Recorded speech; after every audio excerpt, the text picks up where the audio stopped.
Welcome back to Step Out There. Well, Step Out There had the great pleasure of traveling all the way over to the Far East, Japan. What we say?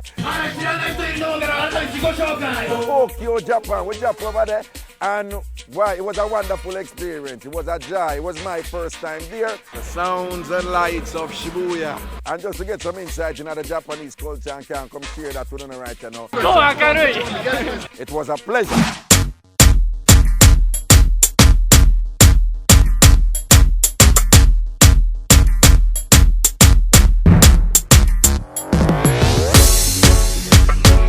It is just heartwarming to be all over Japan and hearing dancehall and reggae music all over. While there, I had the pleasure to speak to some people to get some knowledge about Japan's relationship to Jamaica in terms of entertainment, in particular the reggae music and dancehall music.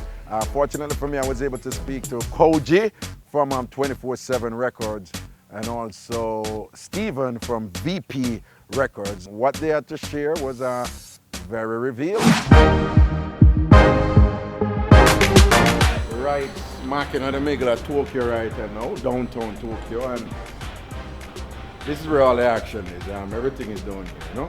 Anything you want, you can get it down here. But right now we're going over to VP Records.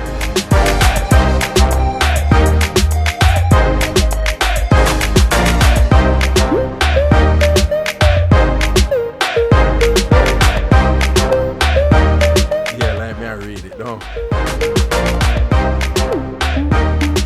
Yeah man, Ragashanti Live World Tour, and of course I'm here in Japan right now, having a very, very good time, and it is my pleasure to come over to two good friends here. We have Koji from 24/7 Records and also Stephen from VP Records. They're going to help me understand some of what is happening here. So gentlemen, Japan has had the strongest connection to reggae music and Jamaican culture and Caribbean culture for that matter. And I was just wondering, Koji, if you could help me to understand why that is. Since like 70s, you know, I think that me myself is like a second generation for the reggae fans in here. The first generation was Bob and the Wailers thing in the 70s or 80s, and after that, you know, Freddie or Dennis Brown or like Gregory Isaacs, you know, that is like a second generation of the reggae here.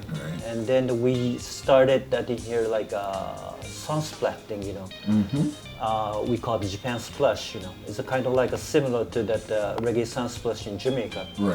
So bringing that like 30 or 40 artists in the same time and doing the show, you know, that, you know, era and that generation, you know, split the reggae music through that, you know, those like big label thing, but straight from the Jamaica.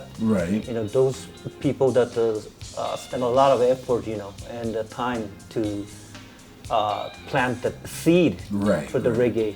Not just only for the big country, I mean a big city like a Tokyo or Osaka, but from the north side to the south side. For us, you know, we're seeing a lot of, you know, different doors in reggae to come in it. Why is it that Japanese people not only love reggae, but they love dancehall? I think that everything is different with Japan and Jamaica. You know, it's just a special relationship. And they're totally different, you know. And but Jamaica itself have like a very different culture, that's from true. us. Like reggae itself, you know, and it's from the Jamaican ghetto thing, you know. But it have a lot of, you know, ideas, you know, which the Japanese people cannot realize, you know. You know, like using the same rhythm with a different type of artist. You know, and you know, all of those recording thing and the music style and how the music, everything's so different, you know. So that, like me, that was a very fresh thing. You know, first I couldn't understand what is the rhythm, you know. You know, so we don't say that. We say that the back, you know, track or something. But the one song is a one song. But when I go to Jamaica, you know, that the people playing, there's a lot of people. When I heard it, a lot of, you know, different singers singing on the same rhythm, thing. So what is that? Rhythm. You know, kind of, you know, Things are totally different, but that was so fresh for me. Since I've been here, I've gone to a Sunday night. I went to Caribbean night, Asian Star Caribbean night, and I'm seeing the selectors work and true to form in terms of the Jamaican aesthetic. So tell me about 24/7 Records. Well, 24/7 Records is my own company and the label. First that, I established this label in 1993, and when I was in the as a record company, and made and established as a exclusively reggae label, and I started to release Freddie McGregor, Pam Ha, and like a Shinehead, Luke Stitchy, Tony Lebo, Ghana Silk, and then I always went to Jamaica and make a deal with each artist by myself and start releasing that stuff in that label. And then after that, I left from that, that big label and I re-established it like an independent label in the 2000. So that I started work with like a BP from the 2000. Stephen, VP is iconic in the reggae industry, and give us a sense of VP's history here in Japan and its development here. I mean, as far back as I can remember, when Japan in itself is such a big market within the music industry, perhaps the second largest market after the US, I believe. Right.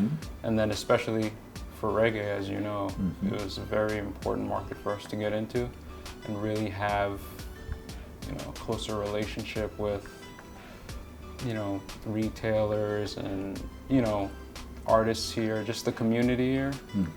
And, there was no better way to do that than finding, a person like Koji that has he already had that establishment already there. Right. In place. What are the future goals, right, in terms of reggae music here, VP, 24/7 Record? What are the future plans? Well, trying to bring that, right and good Jamaican music to Japan and here, and in Japan that, so that since the 70s that the reggae keep going up, and spreading, but right now that in Japan that the reggae is now meaningful, the Japanese reggae artists more than Jamaican artists, Well, say that again? Yeah, so that Japanese reggae artists what? Yeah, Japanese reggae art. It used to be in the reggae means that the Jamaican reggae. Right. Right, but since this 10 years or 15 years, that a lot of the, so that the Japanese artists, Japanese reggae artists, is coming out, and yeah, okay. so and so for younger generation is their first reggae is a Japanese artist. When we go to the Hawaii, that they doing a lot of reggae, but most of the reggae is Hawaiian reggae. I mean, that the Hawaiian people doing the reggae, right? Okay. And when we see that, those U.S. charts and those things that, there's a lot of those, U.S. reggae artists, taking over that in the charts, Used to be that it was a whole that Jamaican artist, But so like in 90s or early 2000 that, that the reggae means it's Jamaica. And the Japanese artist was like that, Jamaican artist like that. But right now it's changing, I just want to introduce and to tell those, that the younger generation that, even though I'm not disrespecting those Japanese reggae dancehall artists, they doing a lot of good thing for the reggae itself, But I just want to tell that, where that music come from. You're saying, fine, do your thing. But perhaps it's a good idea for you also to know this thing that you're doing, it has roots. Yeah. どうもありがとうございました。またね。Step out there, So we have got through the street, anything and anything. Step out there up in Japan. And while there, we just happened to meet one of Japan's really, really popular international star. Her name is Minmi. I introduce to you the fabulous Minmi. Mimi-cha. And what type of music you sing? Dance music. Dance music. Okay, but does it involve reggae? Mm-hmm. Okay, and is it pop also? Yep.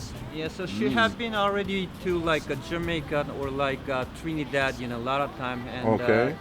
have been to that they like those like making a record in that Jamaica often, Right. and also like work with those Jamaican top producer. Such as? Yeah, and also that you know for that she have attend like Trinidad Carnival. Okay. You know, and they have a big tune over there. Okay. And, also that she's one of the biggest, you know, Japanese like top artists, not just only for the reggae Right. or dancehall thing. It's in the national charting. Mm-hmm. And luckily that she's office there. Okay. So we have Yeah. It's great to meet you. Great to Yeah. meet you. Hi, I'm Ragashanti. When you went to Jamaica, where in Jamaica were you? Where? Where in Jamaica did you go? Kingston. Kingston, okay. In Kingston. Did you do some recording there? Mm-hmm. Which producer did you work with? Many. Like Okay. Sly. Oh, you worked with Lanky. Sly and Lanky? Mm-hmm. Okay, okay.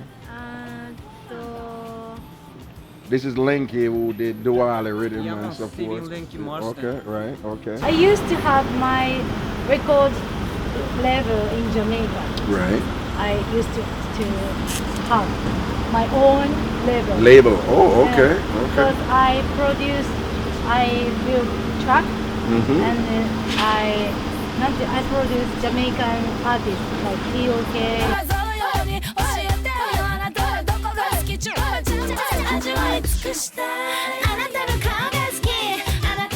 Oh, it's a group.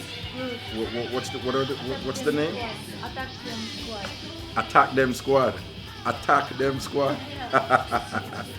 And they're the world reggae dancing Yeah, champions. See there? Me and me are done the place. Shell down the whole of Japan. Crazy, the freedom concerts, you know? Listen, no, wait. Tell them where you know me from. We're in Tokyo, Japan, and where? He taught me at university, the dancehall course. Dancehall course at the Yes. University of the West Indies. University of the